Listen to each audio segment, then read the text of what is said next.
un contacto vía Skype porque la coyuntura nos demanda establecer el contacto con el representante permanente de Bolivia ante Naciones Unidas, el embajador Sacha Llorenti, porque la situación en Siria acongoja y estremece a todo el mundo, no solamente a los bolivianos, todo el mundo está estremecido ante esta situación. Y vamos a establecer contacto ya con el embajador Sacha Llorenti, que está con nosotros, para conocer también cuál es la posición de Bolivia en la Organización de Naciones Unidas. Embajador, ¿cómo está? Buenos días, bienvenido. Muy buenos días, un saludo a toda la audiencia. Les escucho, es un privilegio estar con ustedes, y por supuesto desde la distancia, estar un poquito más cerca del país. Bien, vamos a intentar mejorar el audio con el embajador de Bolivia ante las Naciones Unidas. Además, no solamente embajador, sino miembro del Consejo de Seguridad de las Naciones Unidas. Y además, este es un detalle muy importante, amigos televidentes, oyentes de todo el país, es presidente del Comité 1540, que defiende la no proliferación de armas químicas y biológicas en el mundo. Bolivia ha emitido un contundente documento de rechazo al uso de armas químicas, además es presidencia. Bien, nos dicen si ya tenemos mejorado el audio para volver con usted, embajador. Quiero comentarle a la audiencia del país que el presidente Donald Trump se ha manifestado a través de su cuenta Twitter en las últimas horas y dice: felicitaciones a nuestros grandes militares, hombres y mujeres, por representar también a Estados Unidos y al mundo en el ataque a Siria. Ese es lo que ha publicado Donald Trump en su Twitter en las últimas horas. Embajador, por favor, bienvenido una vez más al programa. El tema de Siria indudablemente ha merecido un encuentro de lo que viene a ser el Consejo de Seguridad. ¿Nos podría reiterar la posición de Bolivia, uno, en el Consejo de Seguridad sobre lo que ha pasado en Siria, y por el otro lado, la posición de Bolivia en lo que viene a ser la no proliferación de armas químicas? Porque acá en Bolivia algunos sectores, viceministro, o perdón, embajador, han señalado de que Bolivia estaba apoyando el uso de armas químicas. Muchas gracias, Iván. En primer lugar, me gustaría contextualizar un poco la posición de Bolivia en el escenario internacional. Bolivia es parte ahora del Consejo de Seguridad porque más de 180 países han votado a favor de Bolivia para que sea parte de esta instancia que, de acuerdo a la Carta de Naciones Unidas, tiene como mandato fundamental la preservación de la paz y seguridad internacional. Con ese mandato estamos en el Consejo de Seguridad. Y creo que el protagonismo y el liderazgo de Bolivia en el escenario internacional se debe a tres factores fundamentales. El primer factor es el liderazgo del presidente Evo Morales en distintos escenarios, en distintos foros. El segundo factor es que Bolivia actúa de manera independiente y soberana, que no recibimos ni instrucciones y no aceptamos instrucciones de absolutamente nadie. Y tercero, el hecho de que Bolivia presenta al mundo distintos modelos de exportación como ejemplo para la comunidad internacional, como el modelo de reducción de la pobreza, de la desigualdad, de lucha contra el narcotráfico, etcétera. Eso como primer elemento. El segundo elemento tiene que ver con el hecho de que cuando nosotros ingresamos al Consejo de Seguridad, dijimos desde un principio que nuestro deber y tarea fundamental será la defensa de los principios y propósitos de la Carta de las Naciones Unidas. La Carta de las Naciones Unidas es como la constitución política del mundo, que todos los países se han comprometido a cumplir y a hacer cumplir. En ese sentido, primero y ante todo, señalar la posición de Bolivia sobre el uso de armas químicas. Creemos que es un crimen terrible. Nosotros condenamos el uso de armas químicas en cualquier circunstancia, sin importar de quién se trate, y creemos que los responsables tienen que ser debidamente procesados. Pero para ello es imprescindible, como lo habíamos solicitado en el Consejo de Seguridad, el hacer una investigación independiente, imparcial, completa y concluyente de lo que había sucedido hace algunos días en Siria. Por supuesto, toda la comunidad internacional estaba choqueada, absolutamente ante esas imágenes tan terribles que han dado la vuelta al mundo. Además de condenar el uso de armas químicas de manera absolutamente categórica y enérgica, lo que hemos exigido es que haya una investigación independiente, imparcial, completa y concluyente de lo sucedido. En ese marco, Iván y amigas y amigos que nos escuchan, es que se estaba discutiendo una resolución en el Consejo de Seguridad. Es importante recordar que la única instancia en el derecho internacional que puede autorizar el uso de sanciones, el uso de, en este caso, el uso de la fuerza, es el Consejo de Seguridad. Y no hubo ninguna autorización del Consejo de Seguridad. Lo que estábamos debatiendo en el Consejo era justamente los mecanismos de la investigación sobre ese terrible atentado. Y mientras debatíamos eso con distintas propuestas, incluso una propuesta nacida de los 10 miembros electos del Consejo de Seguridad, planteamos una propuesta y mientras debatíamos eso, uno de los países del Consejo, Estados Unidos, estaba preparando una acción militar violatoria del derecho internacional. Esa misma noche nos enteramos a través de los medios de comunicación de que Estados Unidos había instruido el lanzamiento de misiles en contra de Siria, de un Estado soberano, violando, reitero, el derecho internacional. Inmediatamente solicitamos una reunión del Consejo de Seguridad, que más bien fue una reunión pública, abierta, en la que manifestamos claramente nuestra posición de condena al uso de armas, pero del hecho de que tiene que haber una investigación independiente, y tercero, condenando enérgicamente una acción unilateral de parte de en este caso, de los Estados Unidos. Embajador, ante esta situación, si bien Bolivia ha presentado un rechazo contundente al uso de armas químicas, pero también ha deplorado ese ataque de los Estados Unidos con misiles, Estados Unidos ha saltado procedimientos que tienen que ver con la Organización de Naciones Unidas para ello. Bien sabemos que Estados Unidos debería tener, la administración Trump en este caso, debería tener una aprobación de su Congreso para hacer ello y no tuvo. También se ha saltado, también se han evadido algunas normativas, en este caso con Naciones Unidas.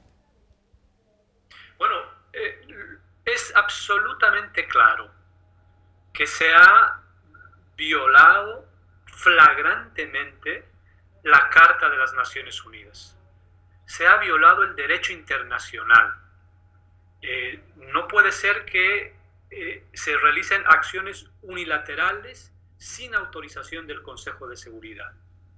Y por otro lado, por eso es importante el contexto, en el Consejo de Seguridad estábamos debatiendo cuál era el mecanismo de investigación y paralelamente ellos organizaban el ataque militar.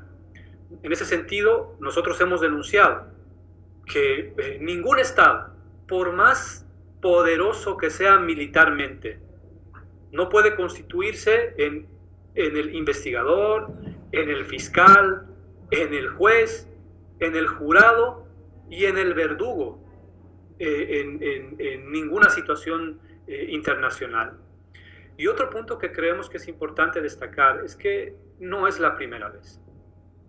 No es la primera vez que Estados Unidos, acompañado de algunos de sus aliados, llevan adelante acciones unilaterales. Recordábamos, por ejemplo, que el año 2003, Estados Unidos, en el Consejo de Seguridad, decía que Irak poseía armas de destrucción masiva y que, por tanto, exigía que el Consejo de Seguridad autorice una intervención militar en contra de Irak. Al no conseguir la autorización militar, ellos iniciaron una acción con muchos de los aliados que ahora también los acompañan, una invasión en contra de Irak. El resultado de esa invasión no es solamente el derrocamiento del gobierno de un Estado soberano, sino dos hechos que son fundamentales y que han cambiado la historia del mundo, lamentablemente de manera negativa. La primera es que después de esa invasión se ha producido 1 millón de muertos a partir de esa invasión militar. Segundo, es imposible concebir la existencia del grupo terrorista denominado Estado Islámico sin la invasión estadounidense en Irak. Ese fue el detonador que creó y fortaleció a esos grupos terroristas que están llevando adelante ataques en distintos lugares del mundo. Anteayer fue en Estocolmo, en Suecia. Esta misma semana en San Petersburgo, en Rusia. Hoy en la mañana nos enteramos de otro ataque en Egipto. Luego en Bruselas, en Londres, en París, aquí en Estados Unidos, en distintos lugares del mundo. Y es una consecuencia directa de la invasión estadounidense en Irak y también de la violación del derecho internacional. El derecho internacional se formula y los estados nos comprometemos a cumplirlo justamente para evitar este tipo de situaciones. Y reitero, esa es una consecuencia directa del intervencionismo de Estados Unidos. Y lo mismo pasó en Libia, y lo mismo puede pasar también, por supuesto, en Siria. Embajador Sacha Llorenti, primero el elemento, Bolivia rechazaba esa acción unilateral que ha tomado el gobierno de Estados Unidos de lanzar misiles contra Siria sin haber sido partícipe el Consejo de Seguridad, donde se toman precisamente las decisiones a partir de una investigación que usted señalaba imparcial, independiente y profunda de quiénes son los responsables del uso de armas químicas contra población civil.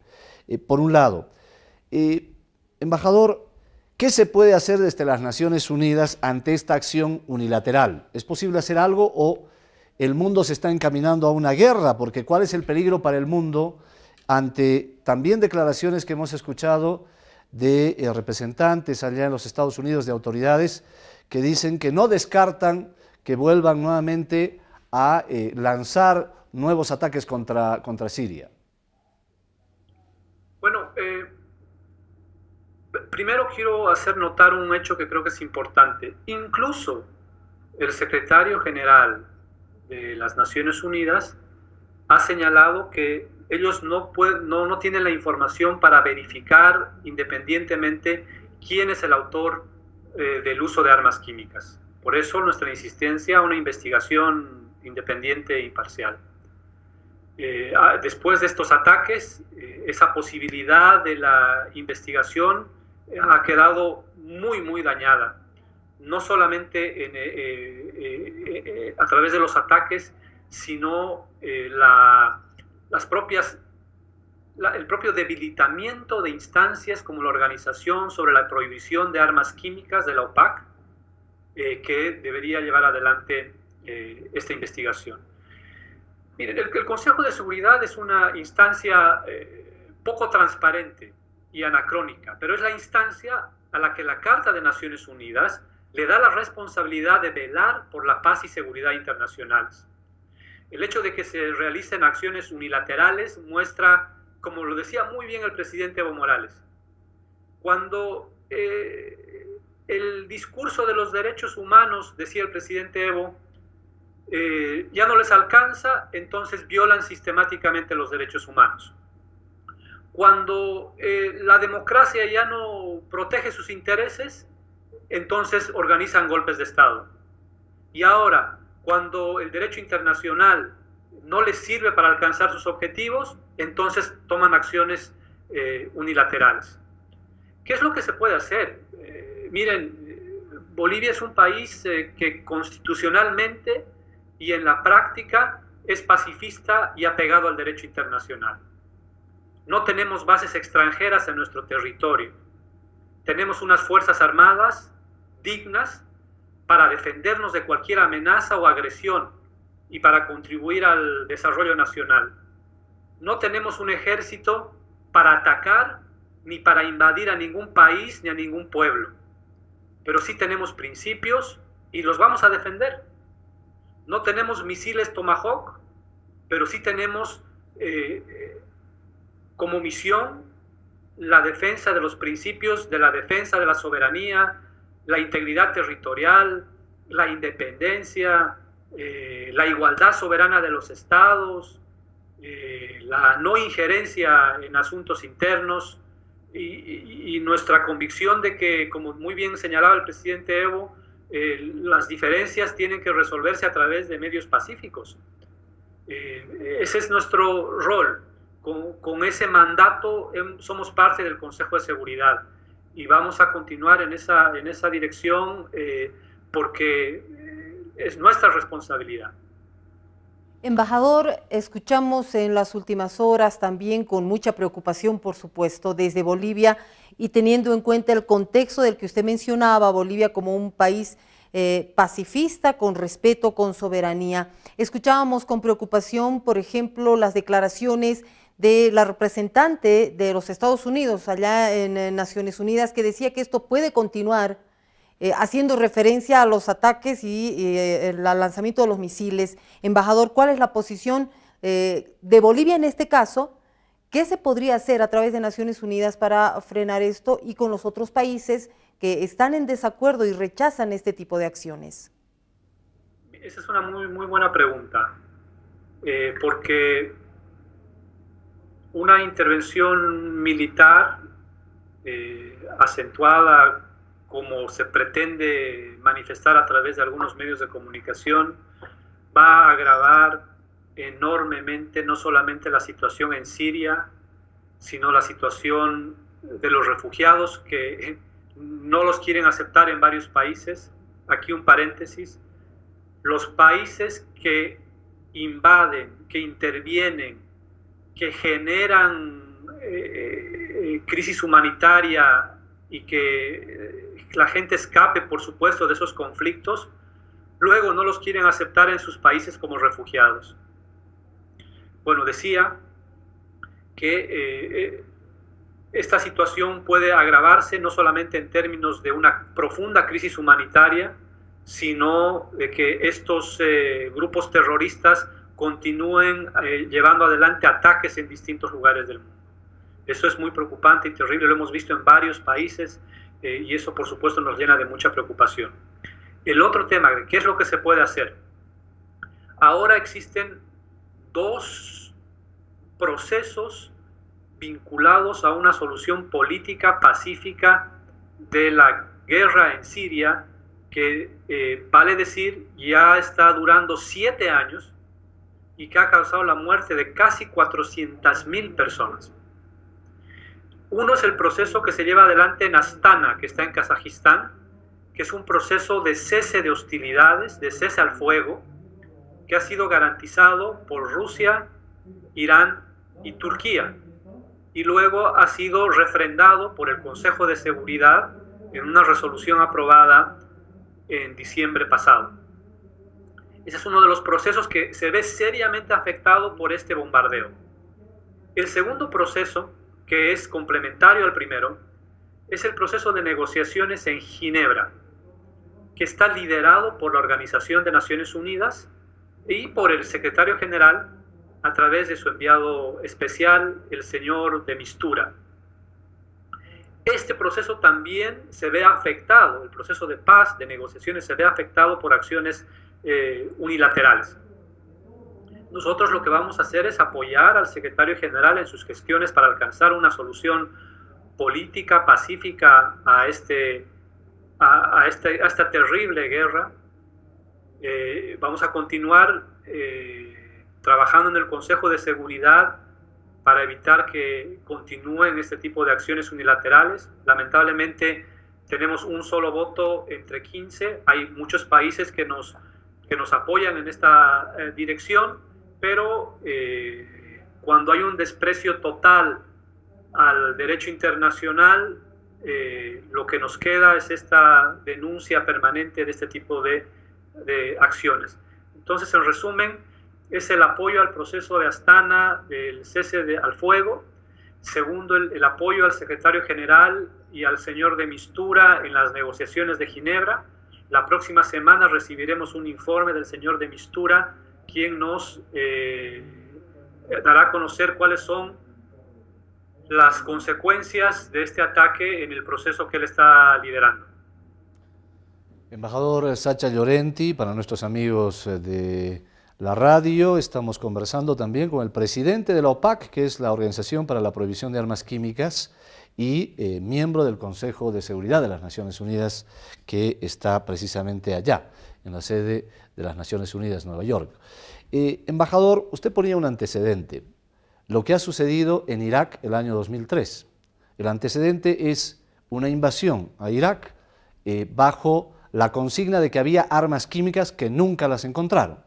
Y luego ya se vino un proceso de invasión contra ese país, generando los antecedentes que usted nos decía, más de 1 millón de personas muertas, y que hoy en día siguen los problemas internos, bombas de manera permanente, muerte de población civil de manera permanente. Ese es el país que se ha dejado allá, en Irak, en Medio Oriente.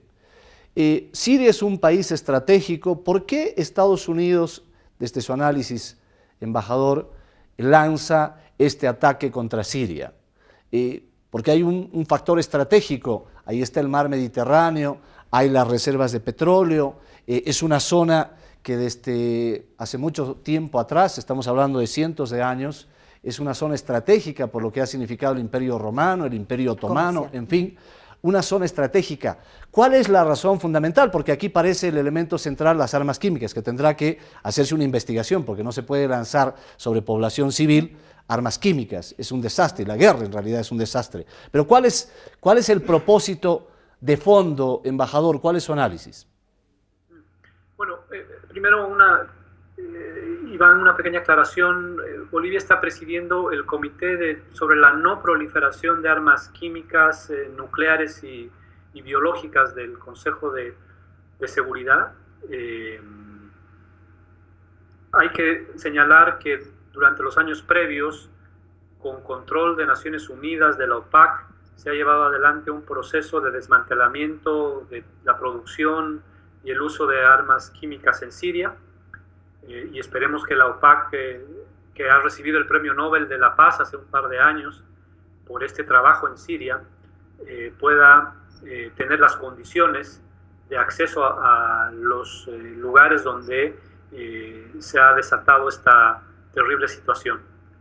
Yo creo que el presidente Evo Morales ha sido absolutamente claro en términos de cuáles pueden ser son las causas de esta y otras intervenciones. Las causas geopolíticas y las causas vinculadas con los recursos naturales, con la apropiación de los recursos naturales. Y en esa zona rica en petróleo, por supuesto, el petróleo siempre ha sido un factor para que distintas potencias busquen apropiarse, controlar esos territorios. Hay que recordar también lo que está pasando alrededor. Es decir, no solamente Siria por su ubicación estratégica en el mundo, sino porque la situación en Irak, que está junto a Siria, es terrible. Ahora se está llevando adelante una ofensiva en contra del Estado Islámico en Mosul. Ahí también se ha registrado uso de armas químicas. Luego tenemos, por supuesto, ya en el norte de África, la situación en Libia, terrible, y un poco más al sur, en África también, la presencia del Estado Islámico en varios países de la región. Entonces, este es un problema global que con este tipo de acciones intervencionistas, unilaterales, seguramente tendrá consecuencias lamentables. Y nosotros vemos con mucho estupor que no solamente se repitan una serie de actitudes violatorias al derecho internacional, sino que no se aprenda del pasado, que no se aprenda de la historia. Y eso tiene que ver no con un error, sino con que para algunos países no interesa la verdad, sino interesan sus objetivos geopolíticos.